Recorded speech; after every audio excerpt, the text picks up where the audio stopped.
Ravina, do you want to take it away? Yeah, so thank you everyone for joining us this week in our social hour. I guess, Seth, you probably want to give a quick introduction of what the social hour is for all the new faces here. Yeah, for sure. Yeah, and just a quick reminder, everyone, if when Matt is presenting, if you could put yourselves on mute, feel free to keep the video on. Matt will share his screen, and he'll go ahead with the presentation. Yeah, so thanks, Ravina. And Ravina is going to be facilitating today, so she'll be looking when you have questions, please put it in the chat box. She'll be kind of taking those questions and then taking those to Matt. Just quickly for the social hour, we've been doing these for quite a few weeks now, and what we've really kind of seen is a community kind of coming together, really wanting to have kind of different networking, meeting new people. It's really kind of been a good experience. So I just wanted to mention real quick, Matt is one of those digital marketers. I just say, he has a good understanding of the sales side and the marketing side as well. So I think it's really a unique opportunity here for everyone to really kind of pick his brain a little bit, right? Ask him, questions about, okay, your business from your business perspective, because, he's been in corporate, he's been in the public sector all over. So I think, without putting the expectations too high, I will let him go ahead and, Matt, if you want to share your screen, and yeah, take it away. Sure. How's everyone doing today? Can you just give me a thumbs up on the reactions instead of everyone saying, we're great? Just give me a second to share my screen. You should all be seeing a bright orange screen right now. Excellent. Okay, so, well, thank you all thank you to Tourism Burnaby for having me here, and thank you all for joining us. I think as Seth has kind of alluded to, I would call myself a digital advocate over expert. I don't believe anyone's truly a digital expert at how fast things change. So I've been doing this for over 15 years now and have really been focused in the digital space primarily. My experience ranges from areas such as digital transformation and product management to digital marketing and engagement. I've worked both private and public sector for the financial industry, for the chemical industry, and now in post-secondary, currently leading the digital marketing team at UBC Sauder. I'm a huge believer in digital, but even more so, I'm a huge believer in digital's role across the entire customer journey, which right now is almost entirely digital, which is great to see. Bad circumstances, but great to see how people have been able to shift. And it's going to be interesting to see how prominent that shift stays as we get back to normal over the next few to possibly several months, depending on how things go. But a couple days before we kind of got sent to work from home and things shifted, Seth and I were having dinner, and he had asked me if I would mind coming and chatting about digital marketing at one of these events that he was planning. So at the time, I had a rough idea. I agreed, and I had a rough idea of what I would cover. But as time has passed, I've realized that what I would have covered back then in talking to Seth has changed considerably because things are changing on a daily basis. So as I was reviewing my content last night, I realized that I had to make some changes. So what I'm not going to do today is really give you a sense of how to do digital marketing on a shoestring budget. Because to be honest, the truth is what we're seeing today as things change is that digital is actually getting more expensive with where we are.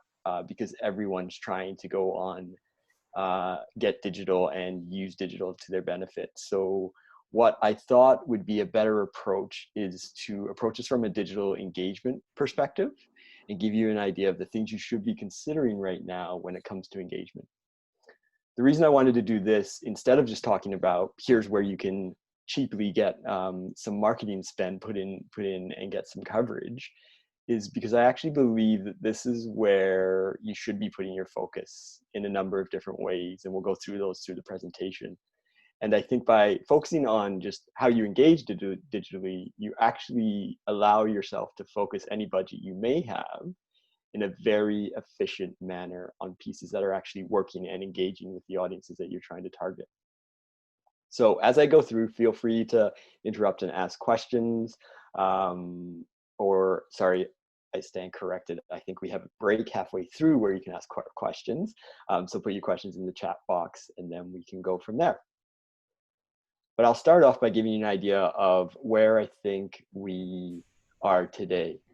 So I definitely think that gone are the days, or temporarily, let's say, gone are the days of the Abercrombie and Finch models with the highly polished look and the fantastic hairdos in our advertising. That idea that we're seeing ads out there with people having a great time together and big festivals and those types of ads and that type of marketing is really kind of being pushed by the wayside as we start to see that the whole notion of how we now socialize in the COVID-19 space is become the new norm for marketers. And what I'm noticing is that the really good brands have moved away from imagery that is not supporting the idea of social distancing. They're really putting themselves out there and saying, we have a role to play in making sure that people are embracing the idea of social distancing.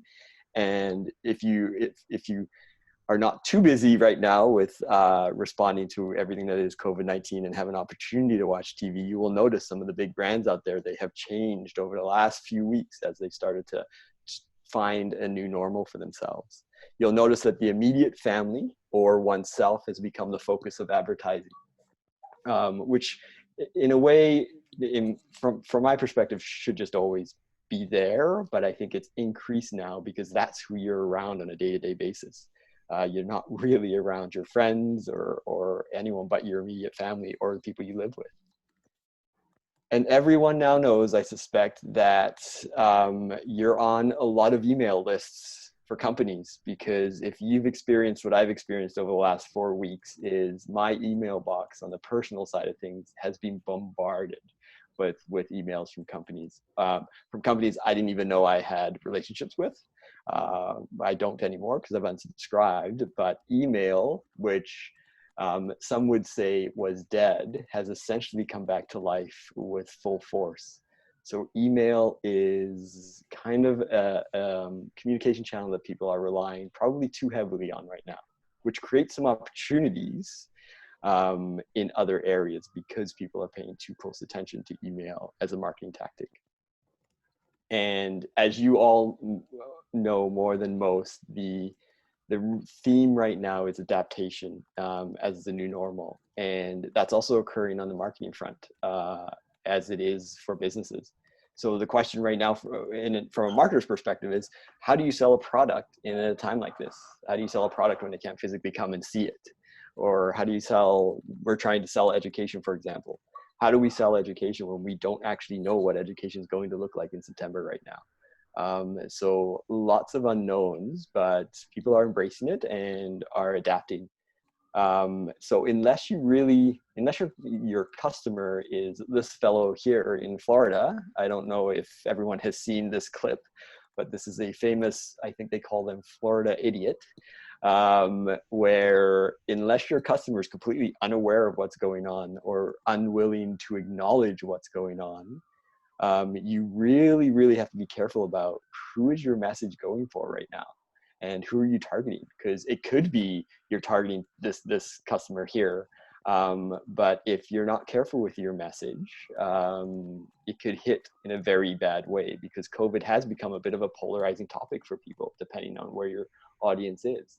I think in Canada it's less of an issue as it is in the States, but there's definitely still two sides to the coin in the COVID side of things. So luckily for me, what I'm seeing is that in the marketing space, and particularly when it comes to engaging audiences digitally, there's a whole lot of good coming out in the messaging. And people are shifting in ways that are actually really encouraging for a small business. And we'll go through what some of those are later on. But You can see it in some of the work that celebrities are doing, and just everyday like influencers on social, and the good stories that they're telling right now. So I don't know if anyone has seen this series by, and I'm going to butcher his name here, John Krasinski from The Office, Some Good News. He has just taken some time to ask his followers to submit good news from around the world. And it's a very low production quality video. It's getting a whole lot of attention and a whole lot of following. And it's very just natural, organic, and authentic. So the stories themselves are great, but from a marketing point of view, the stories aren't the only story. Because if you start to look at some of the pieces that are getting put out, these are pieces that are putting together on cell phones. They're being filmed by significant others. They're being filmed by kids. They're being filmed with kids. The quality isn't the greatest. The actors look like they haven't got a haircut in months because they haven't, or haven't shaved in months because they haven't. But somehow they still look better than our prime minister. So maybe some grooming tips for him. But the whole point is that this type of production quality and what they're putting out is actually an average marketer's worst nightmare. This is something that at UBC Sauder, our business units would put out, and we would cringe at and go, why did you do this? Why didn't you come to us so we could put this highly polished piece out to support you? And really, the reality is it's okay right now because people are accepting of this. They realize that you can't bring a film crew in. You can't go out to your marketing group and get your agency in and the whole 9 yards. But from a marketer's perspective, it's killing us. But the key here is that quality is not important. It's really the message. The message is what is resonating most with audiences right now, which I think from a quality perspective, there's opportunities there from a small business perspective, because it means that people are way more accepting of videos that small businesses already produce because they don't have the high production quality that some of these big houses would, like the marketing houses. So you're kind of getting put on a bit of even footing right now if you're doing video work that looks a little more organic and authentic. What else am I seeing from a trends perspective? So not only are most people working from home, the way they're working from home because all of their family is home has changed, and it's changed in a way that I don't think people expected. So I have colleagues who work half a day and then have to spend half the day teaching their children. I myself just got a new puppy, and now I'm working and trying to make sure the puppy doesn't destroy my house. So there's the idea of working from home is changing. But what that's also doing from a marketing perspective is it's changing the types of messages we're seeing. And I'm hoping you're noticing this as much as I am, but brands are being way more empathetic than I've seen in the past to people's current situations of working from home, both from a marketing perspective and both from just internally how they work with their own employees, which is then getting them some PR coverage as well. So there's a whole lot of good happening out there.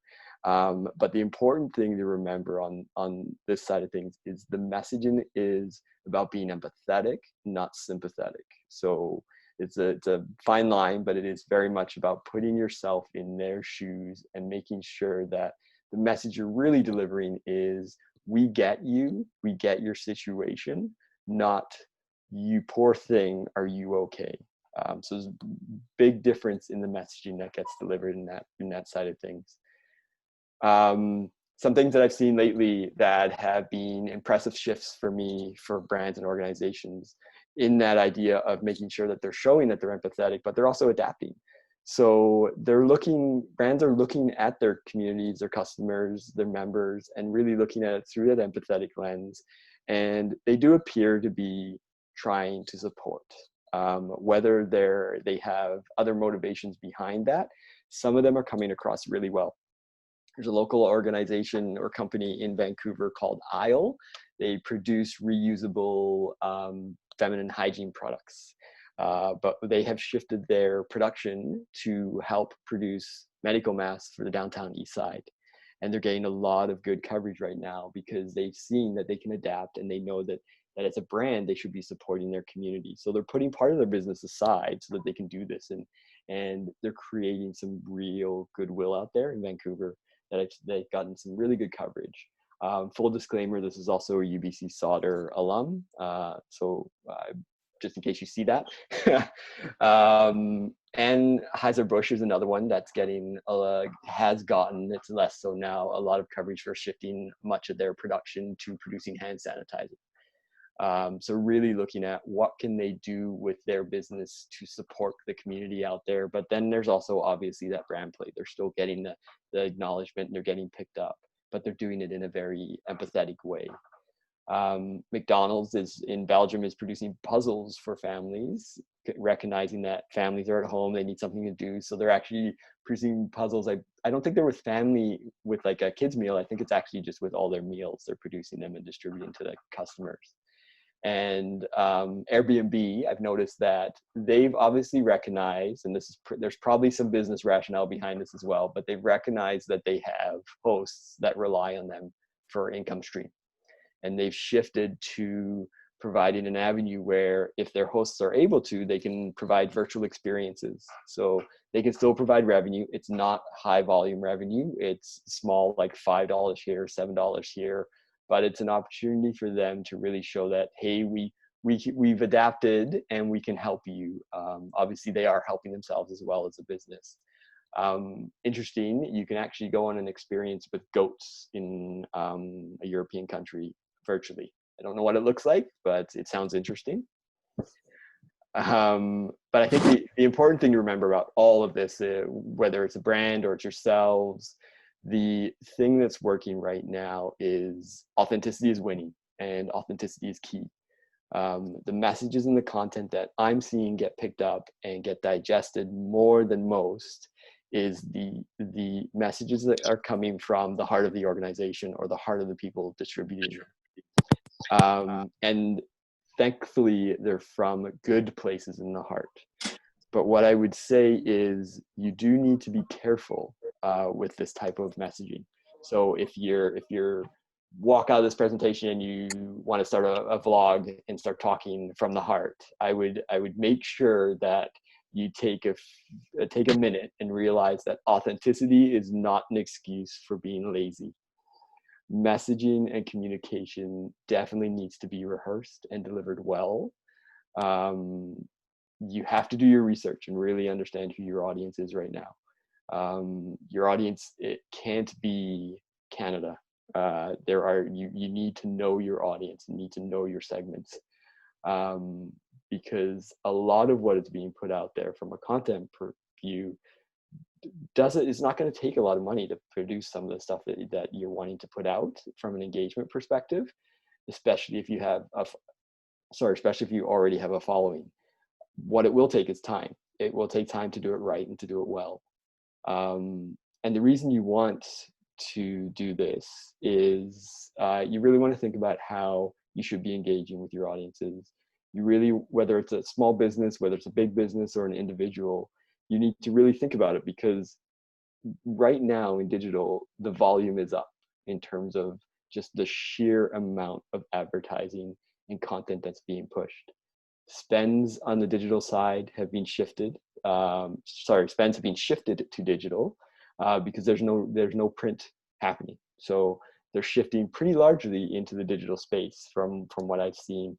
Content generation is at what, in my opinion, is like an all-time high. I've never seen so many webinars be put out and tips and advice from people.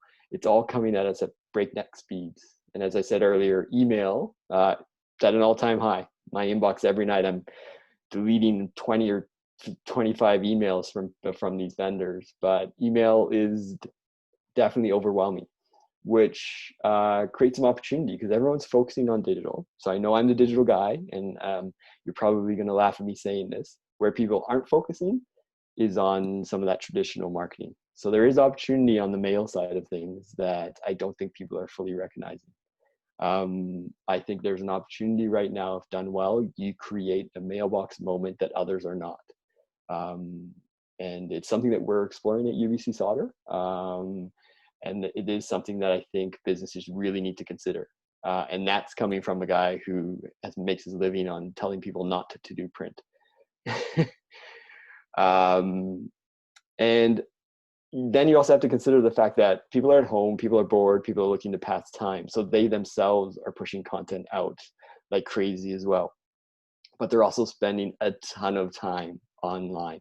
Facebook and Instagram and TikTok seem to be the platforms of choice right now. All are reporting significant increases in use and growth. So those are areas where if you are going to look to get engagement, if you are going to look to do marketing, that's where I would put your efforts, because that's where, and if the audience is right, that's where I would put your efforts, because that's really where we're seeing growth. And I can tell you that just from our experience at UBC Sauder on Instagram, our students, that's what they're doing right now. They're all over Instagram, and it's a great communication channel for us to be able to reach out to them and make sure they're doing okay and engage with them. But you also always have to remember competition for attention right now is high. So that's where that need for having a great message, well crafted, well rehearsed, comes from, because you're competing really on a message level, not just a budget level. So before I go any further, let's stop and see if there's any questions.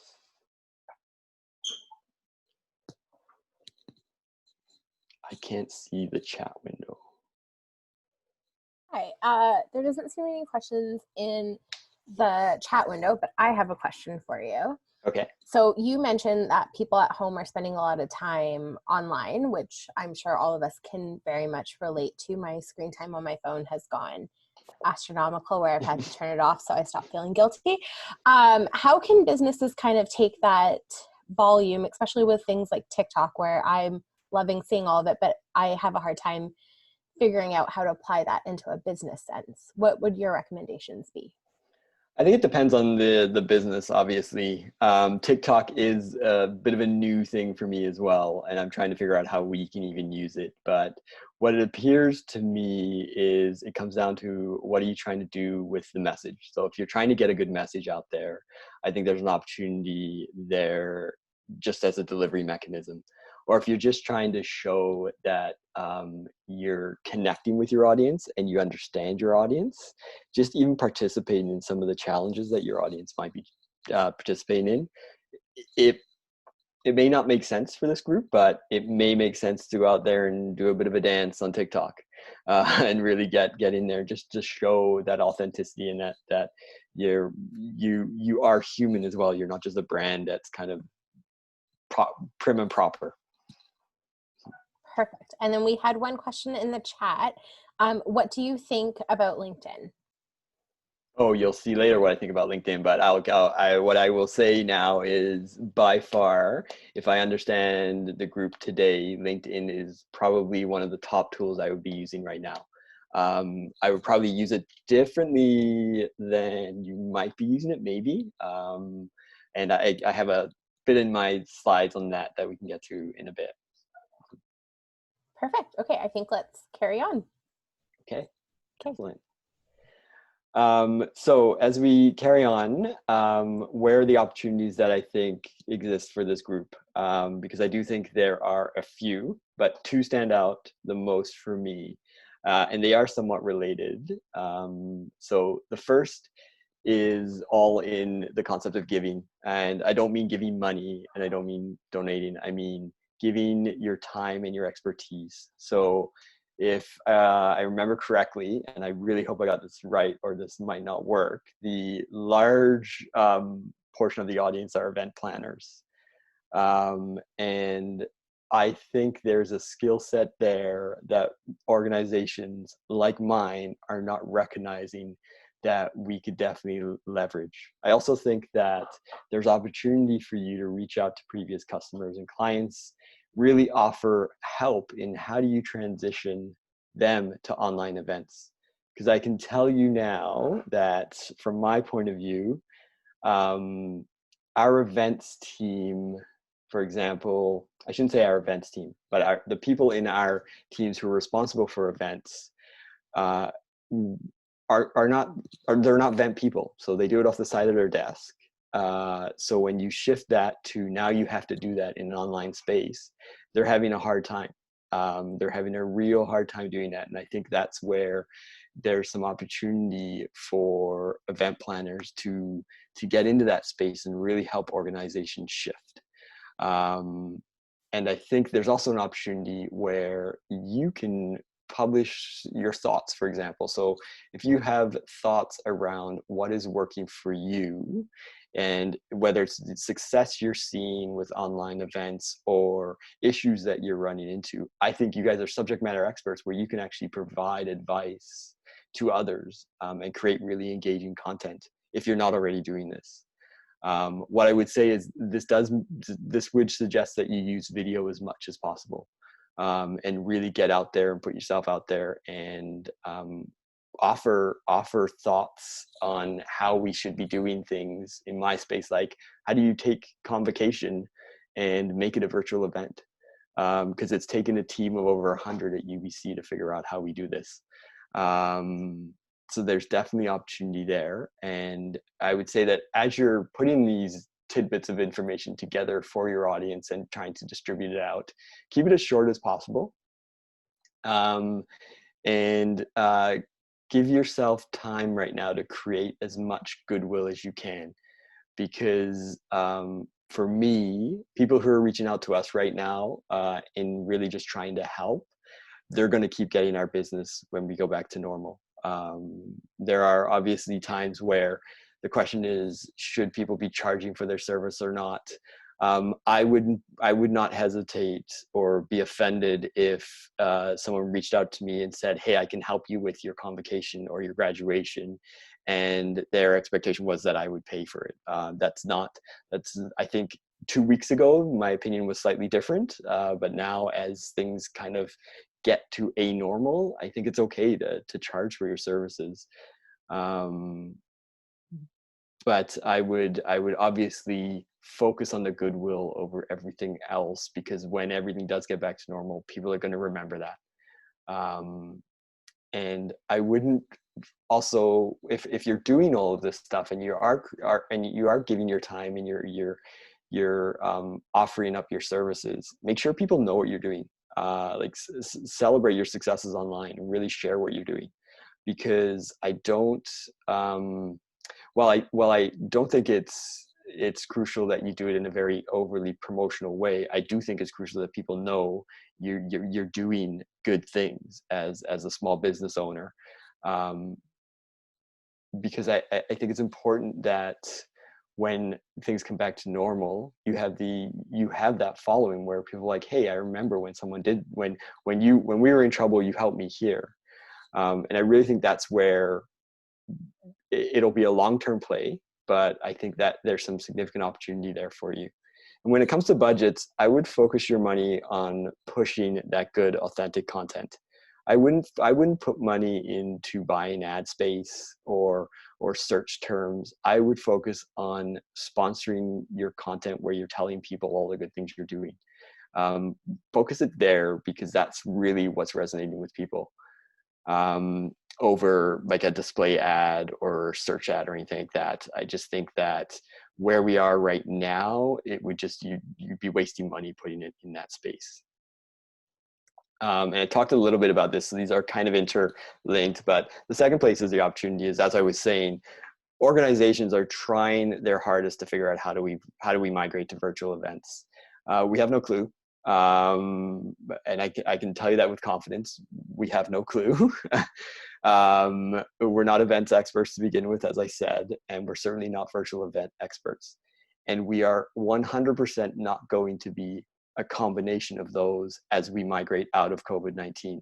So there's clearly going to be a space for digital when it comes to events as we move out of our current situation. I don't think virtual events are going away quickly. We're going to have to figure out how do we combine them together. And Connie and I were actually talking about this when we had a chat a couple of weeks ago. There's definitely going to be a need. And I think that's where, as event planners who have that experience, you can help us shift to those virtual events. I think I'll put a disclaimer in there. Please don't reach out to me tomorrow about convocation if you're an event planner. But I would look at your like past customers, or look at organizations that you know have done really big, large, or even small in-person events on an annual basis. Like, just take a look at their social feeds and go back in their posts and just look at what they've done, and proactively reach out to them and just say, hey, I noticed you did this event last year. It looks like an annual event. I think I can help you shift this to the online space, and here's how we can do it. It may not hit every time, but I bet you there's organizations out there that are trying to figure out how to do it. Our go-to right now is that we've actually just canceled the events instead of thinking about how can we shift it to an online space. So that's where I think you have an opportunity to get in there and at least create the thought of, is it possible that we could actually do this online? So I think that's where social media is going to be a big asset for you. Facebook, obviously, if you go back through posts and just see what the annual historic events look like. LinkedIn, obviously a great way to look for who you should be connecting with at organizations. I'm a huge fan of LinkedIn because I just think the one-to-one connection that they offer is by far ahead of anyone else. And I think what LinkedIn offers you is the ability to look at organizations that you want to work with, and look for people who are responsible for event management. From my experience, these roles are typically marketing coordinators. If they have an event coordinator, you might have less of an opportunity there, but a marketing coordinator typically does these events off the side of their desk. That's just from my experience in the credit union world. You have one person doing large events off the side of their desk, and there would be an opportunity there to reach out to them and say, hey, we can do this for you online, and here's how we can help and bring this virtual side of things together. Because what people are really thinking is, I'm going to save a whole bunch of money because I can do this event online. People are not thinking about what the event needs to be. And I think Connie may have talked about this in one of her sessions, but they are thinking about it as a cost savings measure, and they're not looking at it through the lens of, how can I create a really good experience, which thankfully we are actually shifting our thought process to at UBC when it comes to something like convocation, because we really want our students or our graduates to have a memorable moment, not because of COVID-19, but because it was just a really good experience. And I think that's where organizations really need help right now. And you guys have the skill set. I think that's an event planning skill set that even when it came to physical events, organizations didn't have it, and that's why they were reaching out to you. I think that's the skill set that's still there. It's just shifted into the digital space. So all that to say, right now I would be proactive, and I can tell you that being proactive will be greatly appreciated, especially if you come with solutions. It would be greatly appreciated. And I say that not from a marketing lens, I say that from a business lens. Because really where we're going is, the new normal to me is a mix of normals. It's going to be what we had before and what we have now. And that idea of blending those two together is going to be hard for, I can tell you in the public sector, it's going to be very hard, because we don't adapt quickly, regularly. But I know just from the private sector, it's going to be hard as well. How do you combine a physical and a virtual event? I don't even know how we would do that. Because the fact of the matter is, we know that people crave connection, and people are craving connection more than ever right now because we're not getting it. And you are all really good at creating connection.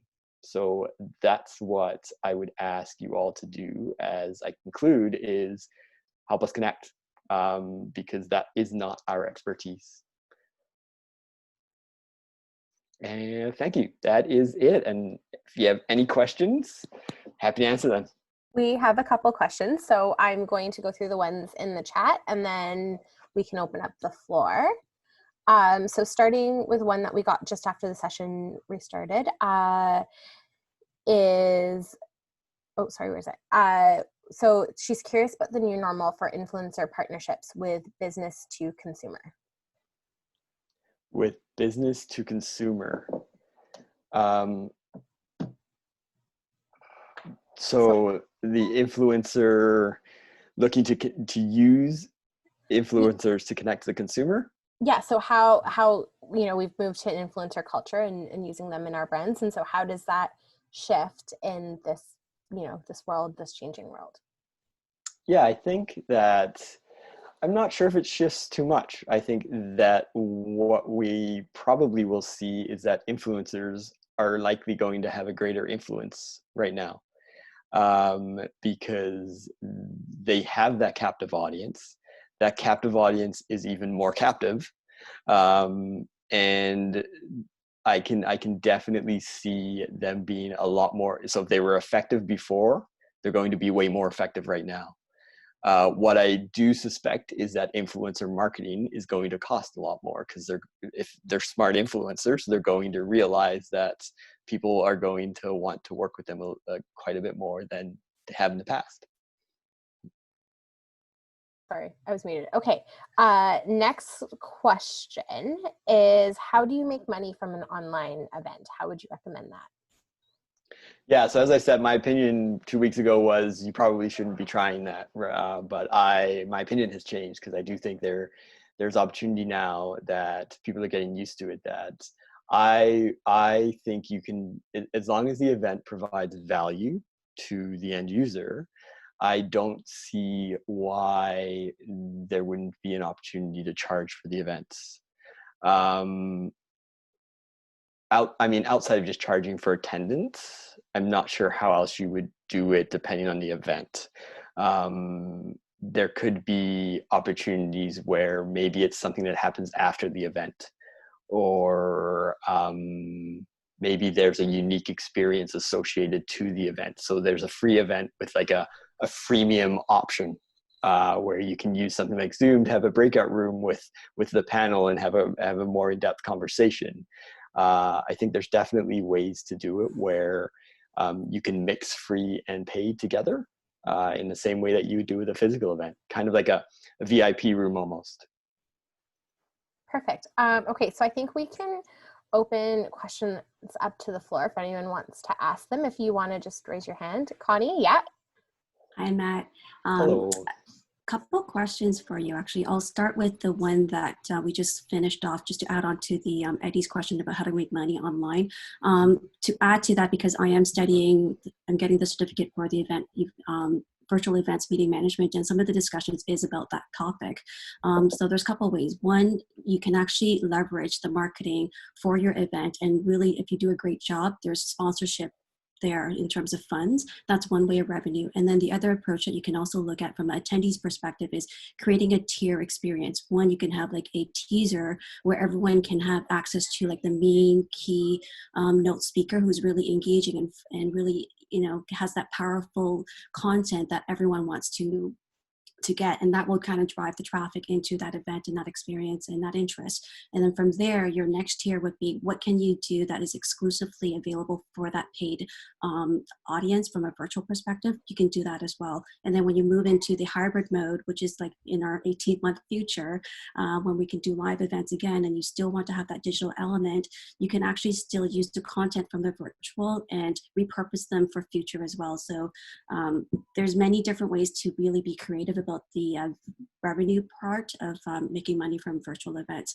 Now, my question to Matt, from a digital marketing perspective, especially for small businesses, KPIs are looked at differently now, because in the past, it was more about a conversion of like, I'm going to market here, I want a high conversion in terms of sales. But if a lot of people are not really have that consumer confidence, or that product or that service is not available at the moment, how should businesses look at their marketing dollar spend to the KPIs? What's your suggestion? Yeah, I definitely would encourage you not to forget about your KPIs. So, and conversion for me is always the key. But I think the way to shift now is to think about conversion later down the line. And what do you need to be measuring now that will impact those conversions? So to me, a KPI that you should be looking at right now is the contact information that you're able to gather. So are you collecting email addresses? Are you collecting phone numbers? that volume should be a key KPI for you, because that's going to allow you to then reach back out when you can and generate those conversions. So your conversion point is essentially moving a little bit more up the funnel in the interim, while you figure out how can you actually take those contacts and create that conversion you need to. But I definitely wouldn't forget about conversion. It's very important. The other question I have for you, if I can ask, is from a marketing lead perspective. So right now there's that empathetic messaging that we're providing, and we're not really in the selling pitch mode. But when is it the appropriate time to actually ask for the sale? Tough question. Yeah, and it's tough because I don't think there's a right answer for this. I think it's going to be based on, and this is going to sound like I'm trying to get out of this question, but it is going to be based on your feeling. Like if it's a one-to-one conversation you're having, I think just with sales in general, you're going to get a sense of whether or not it's appropriate. But I would say if it's kind of a situation where you don't want to ask to get married on your first date in any situation. So you're probably dating for a little longer, to continue with that analogy. But I really don't know if there's like an ideal sweet spot that you can do it. I would have said that 2-3 weeks ago, don't do it at all right now. Because there's typically in a crisis, there's a period where you kind of just want to let the crisis be dealt with, and then you start to come out of it. And what I use as a measure of when can you start feeling out business again is when you see the bigger brands start to come back. So 2 weeks ago, McDonald's, Harvey's, Burger King, all of those types of brands started to play ads again. And that tells me that was a shifting point for where we are with COVID-19, where people may be a little more open to the sale, but still tread lightly. Great. Thank you, Matt. Was there any other questions?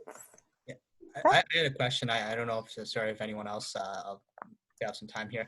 So Matt, a question I just want to ask for our hotel partners is, so when you mentioned the traditional mail, so that is something that I realized maybe there's an opportunity here, is where if we're promoting staycations, or saying we're promoting the people within our province to go, come and, stay at our hotels and experience, maybe some sort of, parks in Burnaby. How would you package it properly to mail it as, to a family, for instance? Like what is kind of the key? I mean, I know you're digital, but I know you kind of have an opinion on this too. So what's your kind of advice for our hotel partners?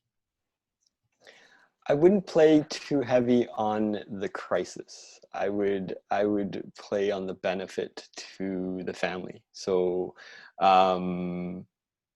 if you're looking at it, it's really about the time together away that they haven't really had. So they've been stuck in a house right now, stuck at home, not being able to get out, but you're providing an opportunity where they can safely get away within their own province. Cost is always going to be something you need to think about, because I think that's going to be top of mind for everyone right now.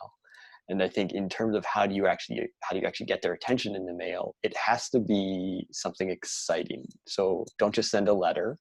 Put a little bit of a creative piece together that creates maybe even a moment for the family. So I'm not saying send puzzles out to people, but that McDonald's idea of a puzzle creates a moment beyond just the dinner table. So you're engaging with McDonald's brand the entire night, and probably longer, depending on how many pieces and how good your family is at puzzles. So if there's a way to, and this will be a graphic designer's dream project, if there's a way to create that type of moment for a family, while also trying to encourage them to come and visit Burnaby, I think that would be an amazing way to kind of create what they call that mailbox moment for them. Okay, and then I think, Beck, did you have a question still, or yeah? Okay. Thank you very much for the opportunity. We really appreciate your insights, Matt. Thank you very much for taking the time. No problem. My question would be around authenticity. So obviously you have pointed out that relating to your audience and relating to your customers, whomever you're trying to approach or trying to deliver the message to, is important. So we know that everybody has their network, and especially in the event space or event planning connections that you might be reaching out to first. But what would be your recommendation for the businesses and for individuals to, if they're trying to reach out beyond, obviously, e-blasts, as you said, are including my email inbox, it fills up, and a lot of the times you just become one of them, and your message does not really get to the person. So what would be your recommendation in terms of delivering that authenticity on a one-to-one basis? This is why I favor LinkedIn over other social media channels, because I see less of this on LinkedIn, but I think you can do it in quite an appealing way. So I can tell you now that I have probably had about 6 or 7 solicitations through LinkedIn that I just completely ignored because they're using traditional tactics. But if you were to come to me and say, like a month ago, say, I see that members of your team are responsible for putting convocation on. I think I can help you, and here's some ideas I have. If you're throwing ideas at me right away and offering solutions before you're even starting that conversation with me, I'm going to be way more open to talking to you than if you're following the, hey, I'm a sales guy at this organization and I want to know if you're interested in my CRM product. I'm not even going to engage at that point. But if you're offering me solutions that are going to spark my interest, I'm definitely reaching out, and I think that's key. So that's where that idea of getting a sense of who they are and where you could provide value immediately, at least for me, shows that you've done your research and you're actually interested in a relationship. And then, Matt, we have a question from the comments from Sally. She says, how do we get the mail piece out to leisure guests such as families? Well, I still think the mail houses are still functioning, because I think we're actually looking into a couple now where they still can pull the lists that you would normally get from Canada Post, where they have the demographic data that you would be able to leverage. So I believe you can, I am trying to think of the companies that do it, but they're standard mail houses where you can reach out and give them an idea of who your audience is. And they know based on, I think they leverage census data or some sort of data that they have. Canada Post actually has a really good offering for this, where they can narrow down by neighborhoods the types of demographics that you're looking for. Perfect. Is there any other questions? Connie, yeah? Just a follow-up question on that, because that sounds very interesting to me. For Canada Post, just to make that personalized approach, and even in mail instead of mass mail, does Canada Post actually give you the capability to get the name of those residents so you can actually customize the message with their names on it? Or is it just like, here's a blanket message, mail blast? Yeah, so they would give you the list. Canada Post or a mail house similar to them would be able to give you just give you a list that you would pay for. Then you work with a printing partner who can do what you would need in terms of taking fields from an Excel file and put it into the print piece. That would be the actual printing partner who would be able to do that. Thank you. Is there any more questions? No, I don't think so. So Seth, if you wanted to chat a bit about next week, and thank you so much, Matt. It was very informative. I learned a ton. I'm sure everyone else has as well. We have lots to take back to add to our businesses. And hope. Yeah. Thanks for having me. Yeah, No actually, sorry, Matt. One more thing. I'm just thinking about like this whole idea of we're trying to give people like I guess a lot of our hotel partners, and not just in Burnaby, but I mean our colleagues in other cities too, right? We're trying to give them like, as you mentioned, like kind of this authentic when you're talking about outreach, you want to be as authentic as you can, right? One thing that I was thinking about was, the idea of producing, or having safety videos from our hotel partners, right? And then having them show exactly what's going on inside the property. How do you feel that's going to come across? Like, just, from a consumer standpoint, because I mean, everyone needs to know that they're going to be safe, right? I mean, that's top of mind, I'm assuming. Yeah, and I would look at it. I don't see much in the media right now that would cause people to think that a hotel isn't a safe environment. Like there doesn't appear to be much negativity around, like, am I going to catch COVID-19 if I'm staying at a hotel? I don't see that. Cruise ships might be a little bit different, but hotels, I haven't seen much negativity around it. So I'm not sure that it will resonate in the way that you're thinking. I think the better way to approach it is start with the value that you're going to be offering, and recognize that there are table stakes that you're going to have to acknowledge, and safety will be one of them.